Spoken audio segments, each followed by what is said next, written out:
Hey babes, welcome back to the channel, or welcome if you are new. My name is Brandy. I am the host of the Be Real Babe show, a spinoff of the Be Real Babe podcast. And if you're watching this live, that means it's Wednesday, it's internet insanity time, and as we've been doing for the last several weeks, it is time to catch up specifically on the Diddy case going into week 5 and 6. Finally catching us up here to most of June and finishing on June 20th, which was just last Friday. And they are going through what it seems to be like possibly the second to last week of the case. Sounds like the prosecution is resting. Defense is not going to call any witnesses from what I understand at the current time. And so we're sitting back and waiting, and I'm going to have one more episode for you guys next week. Fingers crossed that we will have a verdict, but I might have to update you guys just before I fully go on break. The timing is not ideal. So if you are interested in listening to what I have found in my Cole's notes of week 5 and 6 of the Diddy case, stick around and we'll jump right in.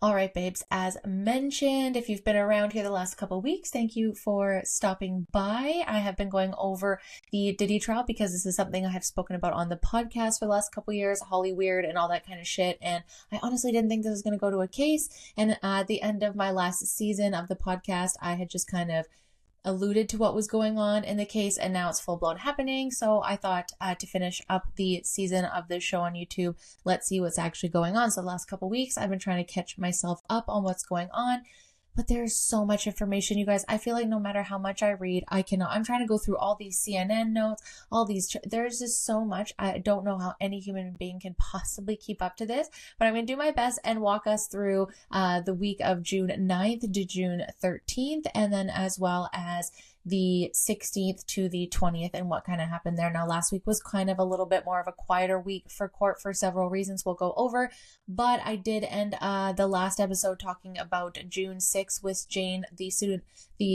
witness under the pseudonym Jane took the stand and started her examination or her testimony, and she went through the next week finishing up with the prosecution, and then she also had the defense, and then the last day of week 5 was more other witnesses. So Jane was off the stand, so we'll go over that a little bit. And then last week, like I said, it was a little bit more of a quieter week. It was more summary witnesses, and it seems like that's when the jury are getting a lot of receipts. So they're looking at text messages, they're looking at charts with these summary witnesses, they're listening to audio, they're watching the freak-offs for the first time. So kind of now, from my understanding, it seems like everyone has had their statement. All the prosecution has called all their witnesses. It sounds like they're wrapping up here, so I don't know if there's going to be one more or if the defense is going to call someone. It sounds like they're not going to call witnesses. At the current time, it doesn't sound like Diddy wants to go on, but that can change at any time, and I'll let you guys know in the next episode. But the current time, it doesn't look like he's going to stand trial. And from my understanding, what other lawyers have chimed in and said is just kind of like, it's not up to the defense necessarily to defend Diddy. It's up to the prosecution to prove that he is guilty. So if they just put people and witnesses on the stand or himself, that's just kind of opening things up, and you kind of don't want to do that. You want the less amount of talking, from my understanding, going on. So yeah, so that's from the current time right now as I'm recording this. I'm going to be launching this tomorrow. So it is the 24th today. Tomorrow's the 25th. So that could change. Everything could change, but it sounds like tomorrow, from when this is launched, they should be wrapping up, and it doesn't sound like the defense is going to call anybody. So if that's the case, I believe what happens next is closing arguments, and then I believe they run through what the jury needs to do, and then I think the jury goes and deliberates. Now in Canada next week, we're going to have a holiday on the Tuesday, so I wanted to air this on the Wednesday, but I'm definitely going to wait to see if I can get the verdict before I air this, so this might be a little bit late airing, but from but other people that are weighing in on the case are thinking that there should be a verdict by the July 4th weekend, which was the judge's original want, is to have everyone done by the long weekend, by Independence Day. So we'll see where that is, and I'll try and keep you guys updated the best I can. But let's go through what happened following. Now we've got Jane on the stand. They were kind of going over, now that I understand a little bit more looking back, so what have we seen so far? So at the beginning, there was like security guards, and there was Cassie Ventura was one of the biggest witnesses, one of the first victims, I believe that you would call her, that she testified for a long period of time. And then they've kind of sprinkled in all different kind of witnesses that have come to be a part of this. Now, a lot of rumors online, I've seen it and been a part of, and before all this, definitely have had my hand in it. So I'm not, no judgment here, but a lot of people are asking, okay, well, what about the minors? What about all these celebrities? And there's a lot of people clicking stuff and using AI, of course, and making up stuff that's in the court case. But the only people that, from my understanding so far, from I've read up to the 20th, the only people that have been mentioned that have shown up is Kid Cudi. He is the only one that has actually testified that is, let's say, quote unquote, a celebrity, besides like Cassie, and Don Richard from Dandy Kane, like those celebrities, but none of the ones that everyone thinks, like all the Diddy parties and all that. From what I'm gathering, like those are two separate things. Like the Diddy parties were one thing, and I don't know what happened there, if there was orgies and all that. But when it's coming to the RICO case with the government, that is strictly just what happened in his privacy, like the things that he orchestrated, the trafficking, the coercion, all of those kind of things, the extortion, that kind of thing, for his own personal gain with his empire, not necessarily the party. So I think a lot of people are kind of upset saying, where's the government's going to throw all these out? I'm not sure where that evidence is. I'm not claiming that. As far as I know, that's conspiracy still. I haven't seen that in this case, but that doesn't mean that doesn't exist. Maybe there just isn't enough concrete evidence to really help towards the RICO case. I think from my understanding from other lawyers, they're saying you don't want to muddy in anything. You want stuff that you have very good concrete evidence, that you have witnesses that can testify, that the receipts all line up. If they don't, it's kind of more hearsay, and it just opens up for the defense to poke holes in the prosecution's case. Now, I don't know. I'm not an expert at all. That's just what I'm kind of understanding. So it kind of makes sense.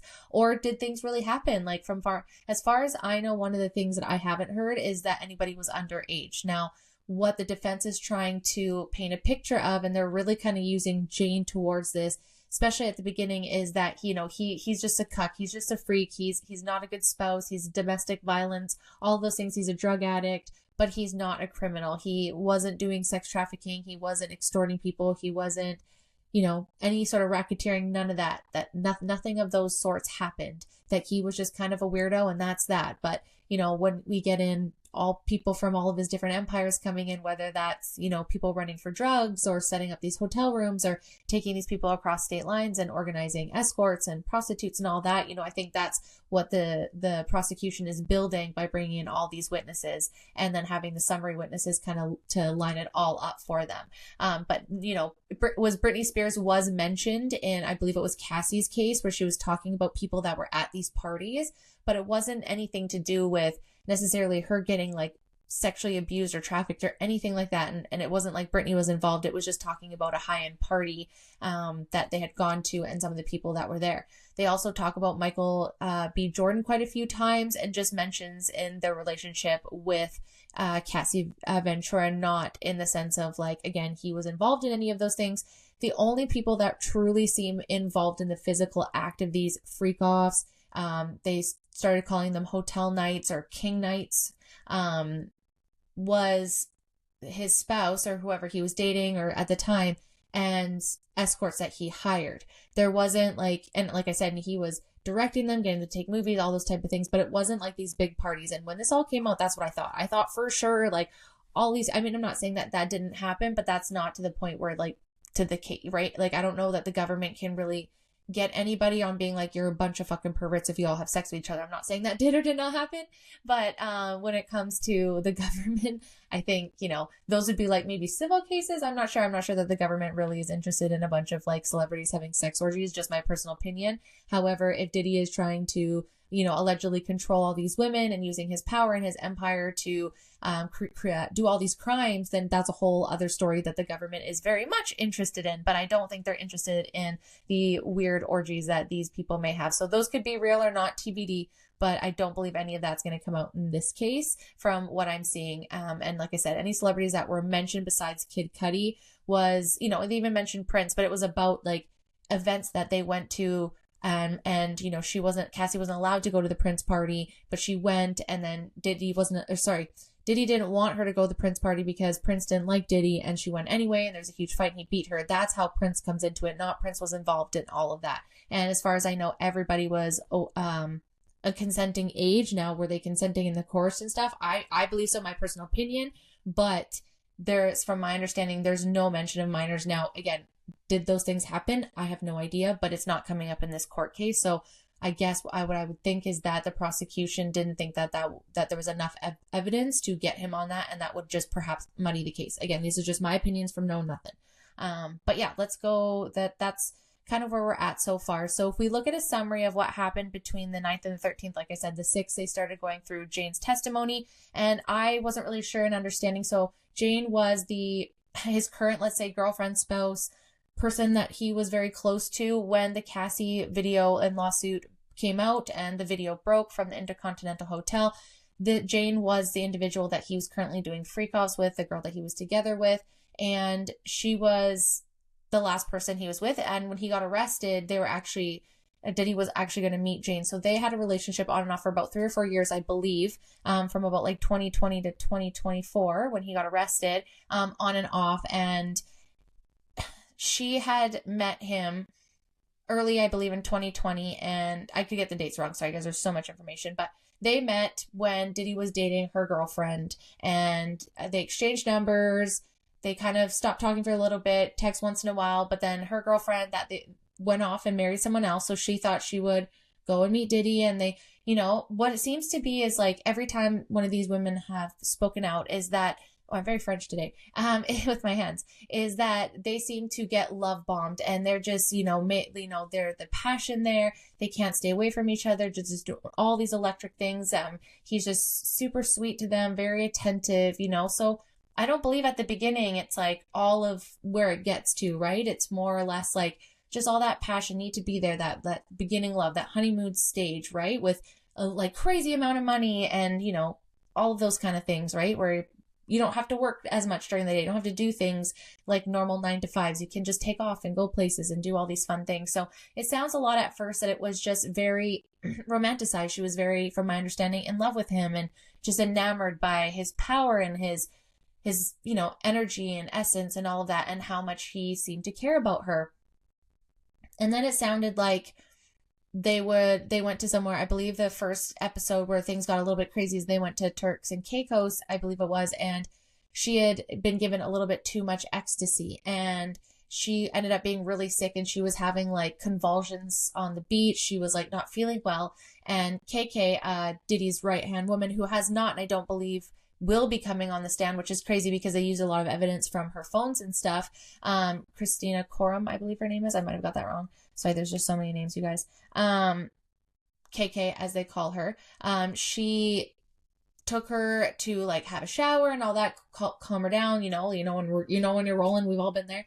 And instead of stopping giving her drugs and being like, hey, maybe this isn't a good idea, they just gave her less. So one of the biggest themes is like they just do drugs to the point where they're crazy high, and then they have these freak off king nights for hours, for days on end, and it's essentially them doing drugs and bringing escorts in, doing more drugs, drinking, and just having sex and recording while Diddy watches in the corner, sometimes participates, sometimes not, and I've talked about this a few times now. So at first I think, again, it was just kind of like, from my understanding, he just kind of like was showing her videos, and they would watch porn, and he would just kind of like, what do you like about that? Do you like something like that? And then he started, let's do this. And she at first was just like, I didn't want him to feel bad. I wanted to be hit that safe space. Like maybe this is just a one-time thing. Okay, let's do it. Like she was really nervous about it. She wasn't necessarily into it, but she, again, just wanted to do it to make him happy.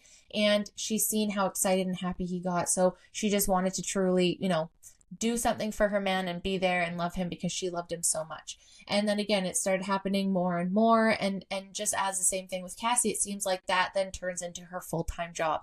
And she was so drugged out a lot of the times. And, the defense is saying a lot of things like, you did get paid for a lot of stuff. There's a lot of text message evidence saying that you, in fact, did want to do these things and you were excited to do that and you would help arrange it. And so you're kind of a part of it. Again, they're really trying to paint, especially with Jane, that Diddy was just a cuck and he just like, those are the things he wanted, but he was not coercing her to do it. He wasn't holding anything over her head, that she was completely consenting to this lifestyle because, she was getting his money. He was paying for things. Another very interesting piece about Jane is that Diddy is actually paying for her lawyers right now in her defense, and is also paying for her current rent. Because fits. Kind of, it seems like that's their arrangement that they had, is that she would do all these things, arrange all this, and he would kind of like pay for her things. So there is that added layer of, well, if I stop doing this for him, he's going to take that all away. He also permitted her at the very beginning to do OnlyFans. Now, unfortunately, depending on who you are, I guess the jury really didn't take liking to that she wanted to be an OnlyFans and wanted to sell her content. I guess they were kind of alluding because you're selling your body online, but then you're upset about him using. But she is saying that, she does kind of like just not safe for work stuff. Like there's no nudity, there's no porn. It's just pictures so that she can make money because she has a child and she can't make money, I guess, the traditional. I'm not sure exactly why, but that was just one thing that she was really interested in. She liked it. And it wasn't necessarily just for money, but a way to get herself out of the current lifestyle. And he would allow her to do that. So he was really just holding her captive, kind of like with Cassie with her finances. And she felt like, she loved him. I think there was the added bonus is that she really, really loved him and fell for him more. I think Cassie did too, but I think there was the added pressure of the career, right? Where I don't believe Jane had a career in the music industry. So that wasn't necessarily her, how he was holding over her. It was just giving her money and paying for her rent and her life and all that kind of stuff. So again, on the 9th, going back, all these random things I'm thinking of. So on the 9th, they were going again through Jane's testimony of the physical and sexual abuse by Combs, including being kicked, punched, and dragged. She described being forced to perform oral sex on another individual while Combs watched. So again, just at the beginning of the relationship, like I said, I don't think it was full on, like full freak offs for 3-hour days, which was, she said, was the longest, and all these drugs with all these different men and all this stuff. It started out very small. And again, she thought it was a one-off situation until he started asking for it more and then treating her differently when she wouldn't do that. So then she would try to be into it for him because then she would get that intimate time. And we've heard about that in the past, right? So just makes you a little sad. And these high level notes, aren't really the best, but let's go through some of them. So the woman was testifying at Combs' sex trafficking trial under the pseudonym Jane to protect her identity. A day earlier, Jane revealed their 3-year relationship had continued until Bad Boy Records founder was arrested in September at a New York hotel where she had been planning to meet him. Prosecutors alleged Combs used violence, threats, and network of employees and associates to control and abuse women for 2 decades. His lawyers have told the jury in the federal court in Manhattan that although there was domestic violence in relationships, everything he did was sexually consensual. Penny Garagos, a lawyer for Combs, cross-examined Jane on Tuesday by leading her into discussing the drug-fueled sexual marathons choreographed by Combs, which Jane said sometimes happened weekly, by reminding her that she mentions regrets in earlier testimony. I resent him for leading me into this lifestyle he led me into, Jane said. I resented the way he went about introducing me to this lifestyle. She said she had agreed to those hotel nights while under a lot of emotional pressure and already hooked on love and desired to stay in a relationship with Combs. Jane testified on Monday she began therapy about 3 months ago. She previously met with lawyers on Combs' defense team but cut off those meetings in April's days before the trial began. She said she struggled to understand why she kept participating in hotel nights even though she only wanted to have sex with Combs, but that the reason were becoming more and more clear as she proceeds with therapy. Jane initially felt it was something very special to have these secret sexual experiences with Combs. She said she didn't want to judge him and really wanted to just go along with these things because if I could be my partner's escapes, then I would be. Jane said she researched sexual variations in 2022 and came across the word cuck and cuckold, which seemed to fit the lifestyle she found herself in because she said as a man known as a cuck derives pleasure from seeing his woman receive pleasure from another man. In earlier testimony, Jane provided recent examples of Combs acting violently towards a woman while seeking to fulfill his sexual desires. So again, Jane was with Combs when the whole Cassie thing broke in 2023 when the allegations came out and then the video came out after, and Jane was in and out of relationship with him, and when she seen what came out in the lawsuit, it clicked in her head, oh my God, this is fucking happening to me too. And then she confronted Combs about it and all this kind of stuff. And he got crazy because then he started saying that, asking if Jane was trapping him in things to try and get him on domestic violence cases. And things got really kind of messy between them in the end. But again, she said she was super hooked on love with him and she just kept going back and forth. And you guys, like I said, there is so much. If you actually go to CNN, they do an unreal breakdown. It is update by update. It's so much information that I can't possibly keep it all together. That's why I'm trying, but taking notes while watching videos all day.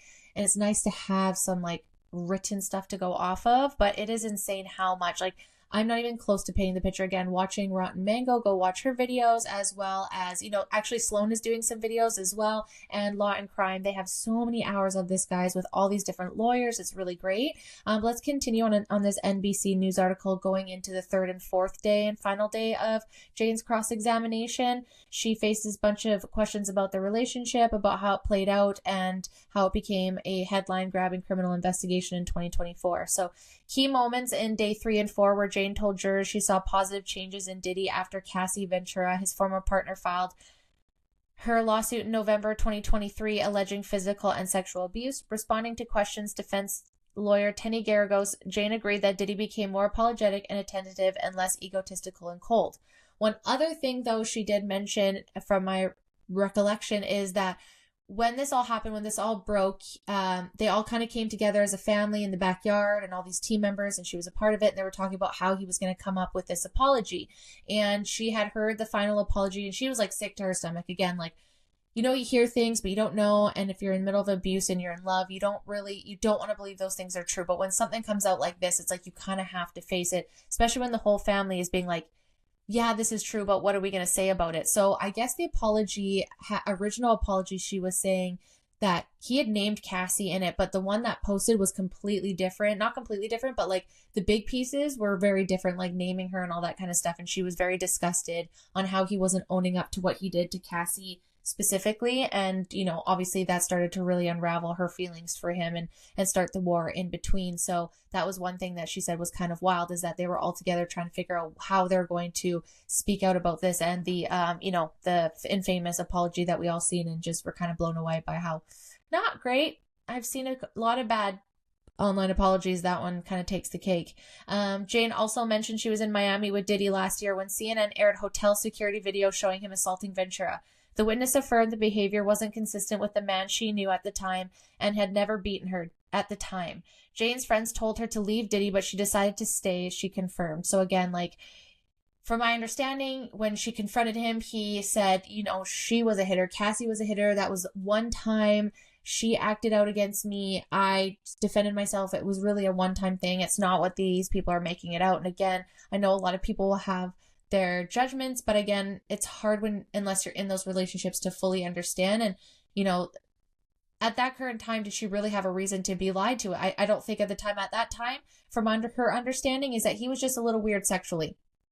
But at this time, I don't think she had really seen too much, like he was pretty good to her. And then he started being, I think, less good to her, and she started seeing him treat other women better, and all she was doing was these sex nights, and she just felt at the end that she was a sex slave, and she wanted to be treated like a girlfriend. She wanted to be treated better than how she was, and that's really, really the end of it. But this started, I think, to unravel for her to see, and at war with herself. Was she okay with this, right? Like, I'm not saying that, not the abuse, because she hadn't been abused yet, right? It was just the weird sexual stuff and not the best treatment and support. But, in her mind, it's just kind of like, okay, well, that's not the end of the world. At least he's not beating me, maybe, is the thought pattern. And then, things unfortunately sometimes escalate. So Diddy and Jane had a violent altercation about a month after the video was released, she testified. They had another brawl last year that began with her pushing his head into a marble countertop, she said. She told jurors she was driven to anger over suspicions that he'd been on a trip to the Turks and Caicos with another woman. And so unfortunately, I think the defense is using some of this against her and all that kind of stuff, saying, you're just jealous, you were violent too, da-da-da-da-da. And it's really unfortunate. It's like the signs are there, but it's so hard. We've talked about this a few times in the podcast. Sometimes when there's red flags or yellow flags, they're just hard to see. You're just wanting so hard. And maybe we're fucking colorblind. That is a thing too, right? And it's just so hard when you're in it. Jane is facing direct re-examination by prosecutor Maureen Comey, reiterated how frequently Diddy pushed her for a marathon hotel nights, even after telling him she wasn't interested.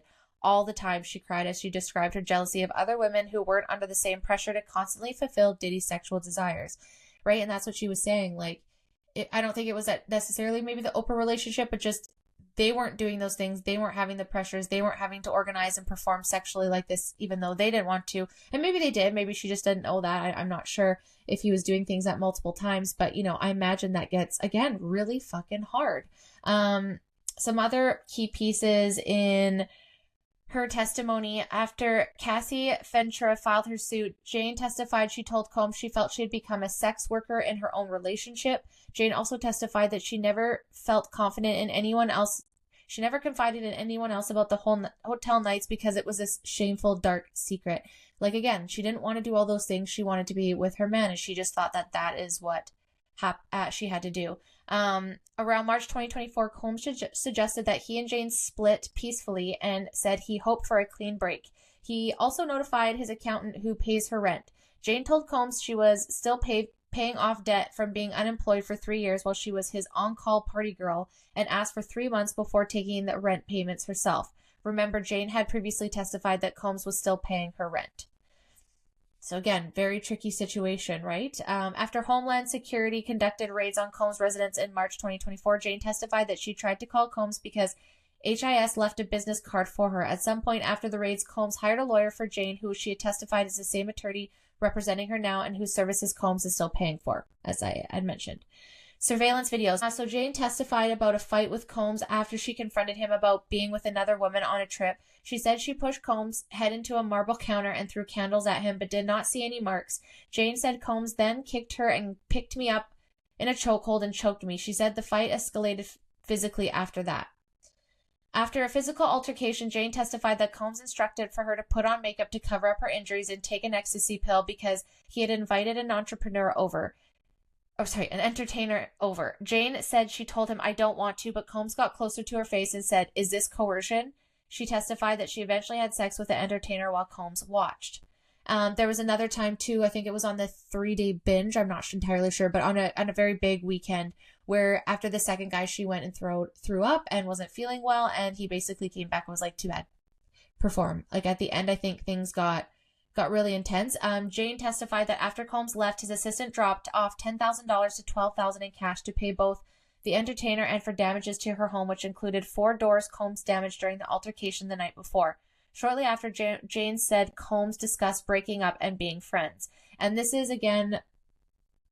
I'll continue. Jane testified that she and Combs continued communication up until his arrest. She said the last time she saw Combs in person was in his Miami home in August 2024. When we were together, we were just in our same routine, having sex and everything, she said, adding that entertainers were involved. Jade also testified that she appeared before a grand jury for this case in November 2024 pursuant to a subpoena. When asked when she felt about Combs today, she said, "I pray for his continued healing and I pray for peace for him."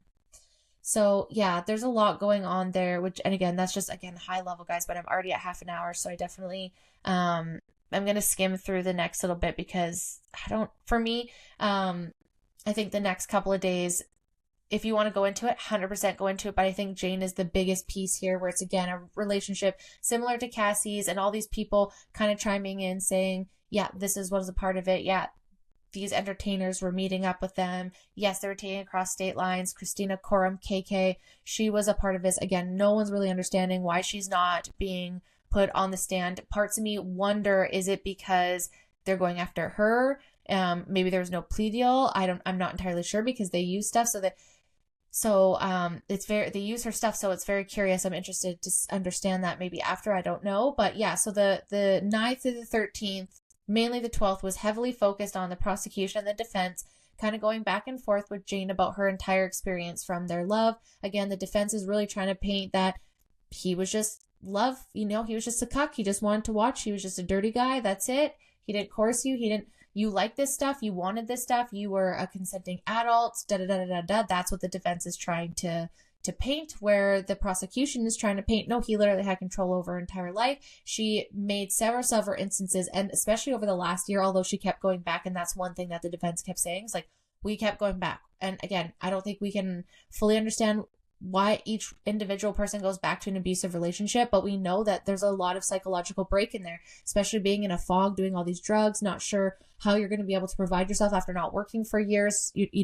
She is doing OnlyFans now, but maybe that was impossible for her at the time. So, it is a really hard time going through all of that, and also remembering, like I said myself, I'm a huge stoner, and thank God I'm not a part of these types of things where I have to remember details of my life, because I would not, and I would definitely get some of that mixed up. But yeah, so they essentially ended Jane's case there and testimony, and then they went off to some summary witnesses from my understanding. So Homeland Security Special Agent Andre Lamont testified, presenting items seized from Combs' LA home during the raid, including firearms, ammunition, drugs, and lubricant. The prosecution also presented evidence of ketamine and MDMA found during the raid. So again, the prosecution is trying to show firearms, because what do you use firearms and ammunition for? Most likely coercion or for violence. All these drugs, he was drugging people. So he had all these lubricants to kind of wrap in the, prostitution sex part, not that it's illegal to do those things, but it's weird. It's weird, right? So then that ends it for the Friday, and then going into 16th, 17th, 18th, 19th, 20th. So the 16th and 17th, there's a paralegal specialist for the U.S. Attorney's Office for the Southern District of New York reads out messages between Christina Coram and Combs, so his right hand. So that's Anya Sankar. I'm so sorry if I messed up your name. So she's going through a lot of evidence. There's summary witnesses, because there's so much on Jane. I'm not going to be able to go all through this, guys, but through the 16th and 17th, essentially the jury is listening to freak off videos, listening to audio messages on phones, finding text messages, looking at receipts. These summary witness experts, or whatever you call them, so sorry, that they're painting a picture. They're showing charts. They're showing receipts. They're showing timelines. They're showing all of this for the prosecution to now, we've heard what everyone says. This is what it looks like on paper, is from my understanding. Here's text messages that show, and then it goes back and forth between prosecution and the defense to tear it apart or ask more questions and hit back to these summary witnesses. So that's what we see a lot in the 16th and 17th. There's Delessa Penland, a special agent with the U.S. Attorney's Office of New York. So that's another one. Going through, and again, just going through these text messages and just their understanding and summaries from it, which I was going to go deeper into, but I don't have time now because I did want to go over the final individual that testified this week. So on the 17th, on the 18th, they're going to go into court, but unfortunately a juror was sick. So they ended up calling it for the day because they need that juror. So no court, everyone was sent home that day. Also on the 16th, I forgot to mention at the end of the previous week before, the judge had mentioned that he was thinking about kicking a juror off the case because of, I had mentioned this before, about how he had answered some things and he wasn't quite sure how he felt about it. And so Judge Aron spent the weekend, looked at everything, and then came back on Monday and decided that, in fact, juror number 6 was going to be removed and replaced with an alternative juror. So on the 16th, that juror was removed and replaced, and then the jurors were then advised. So that was another big thing that happened on the 16th as well. That came up. And then there was also discussions about some information being leaked. The judge was also very upset, making sure that if he finds out essentially that anybody has leaked anything about anything in these cases, it's going to have, there's going to be lawsuits to anybody within the legal parties that leak anything. They will be subject to lawsuits, essentially, if it comes back to being them. So he's not fucking around. So kind of, again, important days, a lot of listening to videos, watching things, so the jury actually gets a full picture of essentially what other people were saying. And then the 18th, no court because the juror allegedly had vertigo, was coming to court, turned around, wasn't feeling well, so they adjourned. Then there was a day off for the national stat, I believe. I think that's what you guys call them, the state stats, statutory holidays, for Juneteenth. So that was, I believe that was pre-decided that there was going to be no court. I don't think that was a surprise for anybody. And then on the 20th, that is when, so because things got pushed a little bit, I believe that the final one, Brendan Paul, was supposed to be earlier in the week, but because on the 17th they shut down, that delayed it a day, so he ended up being on the 20th. So we'll go over that, and that will wrap us out for week 5 and 6, and they are currently on week 7 right now. Like I said, they're supposed to be, from my understanding, wrapping up this week, and sounds like next week they're going to be delegating, is that what it calls, to come to a verdict. So hopefully, that because this is a long ass case, that wraps up at the end of the 8-week period, again on the 4th, which I'm assuming that's another stat holiday that you will not be going to court. So I'm imagining that they're hoping to come to a resolution on the 3rd. Here in Canada, we have our celebration on the 1st, Canada Day. So obviously that won't stop American court. So that I believe if they have all of their closing arguments happening at the end of this week, then I imagine that gives them a couple days and over the weekend to think about everything and all of that. So insane. I cannot believe in December I was talking about this just coming up in his arrest. In the fall, sorry, I should say, not necessarily December. And then now we're here to potentially be able to report before I close out the season an actual verdict. So again, if next week's episode is a little bit late, you guys, you know why. So let's go over the final situation here, final individual for this week to wrap. A former Syracuse University basketball player who worked recently for Sean Diddy Combs as a personal assistant testified at the music mogul's sex trafficking trial on Friday that Combs got extremely creative when he was on drugs. Brendan Paul, 26, was arrested last year at a Miami airport with cocaine he said belonged to Combs and testified with immunity about what it was like working for the hip-hop entrepreneur for a year and a half. Paul was arrested in March 2024, the same day federal agents conducted multiple searches related to the Combs investigation. Prosecutors are winding down their case after 6 weeks of testimony from an array of witnesses ranging from ex-girlfriends to former employees to male sex workers and rapper Kid Cudi. Ye, formerly known as Kanye West, even made a surprise appearance at the courthouse. The prosecution seeks to convince the jury that Combs oversaw a sprawling racketeering enterprise for 2 decades that relied on obedience by employees willing to do anything for him, including buying drugs when necessary. Defense lawyers said Combs did not commit federal crimes, although they acknowledged that prosecutors have exposed domestic violence during the trial. After pleading not guilty following his September arrest at a Manhattan hotel, Combs had been held without bail at a federal lockup in Brooklyn. Prosecutors were expected to rest their case by Monday. A defense presentation is expected to last 2 to 5 days. Paul said he brought drugs for Combs during the 5 to 10 times, spending up to $500 for drugs including cocaine, ketamine, ecstasy, and marijuana. He said he only did drugs with Combs once when Combs asked him to try Tusi, also known as pink cocaine, to see if it was good. Paul said he did so because he wanted to prove his loyalty and he thought it was good.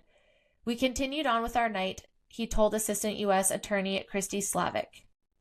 Paul said that prior to his arrest, he had forgotten about the cocaine after collecting it while sweeping Combs' room that morning and had accidentally left it in a bag he carried as he prepared to go on vacation with Combs and the other aides.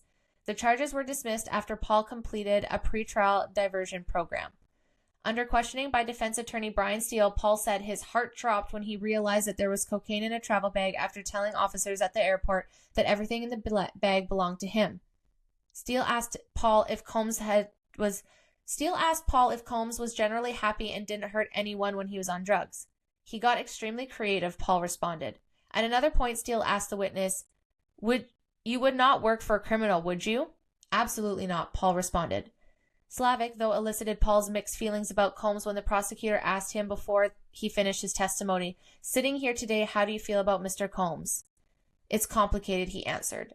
Paul, originally from Cleveland, was 6'2" guard who walked on a Syracuse University and came off the bench in 16 games over 2 seasons, playing a total 17 minutes and scored just 3 points. He later transferred to a low-tier Fairmont University in West Virginia for where he played 2 more seasons. So that didn't work out too great for him, it sounds like. They also had Special Agent Home Security Investigation John Cercilio on the stand as well, just going over the case again, evidence, all these charts and all that kind of stuff. Again, if you guys want to go to CNN, it's absolutely wild. They go over all of this like bit by bit by bit. Again, Long Crime on YouTube. Rotten Mango, she's explaining it from her perspective and her reporters and the vibe of all that kind of stuff, and gives you a whole different view. I understand why there can't be video, but I honestly kind of wish there was. It's just really hard going through all of this and just getting everything from other people's opinions. So that's all this is my opinion of other people's opinions on the internet. So it's not real, it's a legend. And he is not proven guilty yet. That is allegedly might come next week. But I think we can all agree that not a great person, probably shouldn't be in charge of all these people, if he doesn't go to jail, which he probably will on other cases. I don't know if Rico, but he definitely should not have access to be able to employ people to use his money for anything. And maybe he should be in a conservatorship where someone watches all of his money and how he does things so he doesn't do these things again. Maybe that's the best course of action if he doesn't get on Rico, but I cannot. This is nuts. Again, there's so many things that I thought at the beginning that I thought would happen and come out, and it hasn't, even though I'm really glad that they're getting him on this. I definitely thought there was much more that was in this. And again, maybe there is, and maybe it's just not RICO case worthy. So I'll be interested to see. I know there's other lawsuits that have been coming in at the same time. So even if they don't get him on RICO and freeze all of his assets, which I guess in a sense would be kind of shitty for all the people that are having lawsuits against him. I don't know if that means that those get paid in the RICO case, if those lawsuits go through, if his money then goes to that. I don't know if anybody can comment if that's how that works. I get kind of curious, because then if they do go through the RICO case and they take all of his assets, what about the people that are trying to sue him now? Does that mean that the money does go to them if they win the case, or is that like the government's got the money and that's it? I have no idea, but be very interested to learn more and more as this goes on. If you've watched this to the end, thank you guys so much. Again, another long episode, but this was taking up 2 weeks, so I don't anticipate the next week's episode is going to be long, because really it should only be the last week, the closing arguments, and do we have a verdict? So next week, potentially expect this to be a little bit later. I'm sure nobody, since the show is so new, is banging on every Wednesday for me to update you, but if you are looking, and don't forget guys, I keep up with Canada every Monday, so I'll have one more of that next week, and again, we'll wrap up for another 2 weeks, and then do one more Diddy case update, and then break for 2 months, sorry, not 2 weeks, but as I'm going through that 2-month break every Monday and Friday, the podcast that is season 9 that wasn't on here originally is going to be coming over here, so you will be getting content with my interviewing amazing guests on that whole entire season. There's going to be one episode that I'm not going to be able to launch because I will get in trouble for quote unquote medical information, so we're not even going to bother posting that one, but there's going to be technically content twice a week still for you guys going forward in the 2-month break that I'll take, and the Be Real Babe show will be back in September when season 10 of the podcast airs. I cannot wait, you guys. Thank you so much for listening, and I will see you in the next episode. Bye. Thanks for watching. Make sure to like, subscribe, and turn on notifications. Until next time, bye.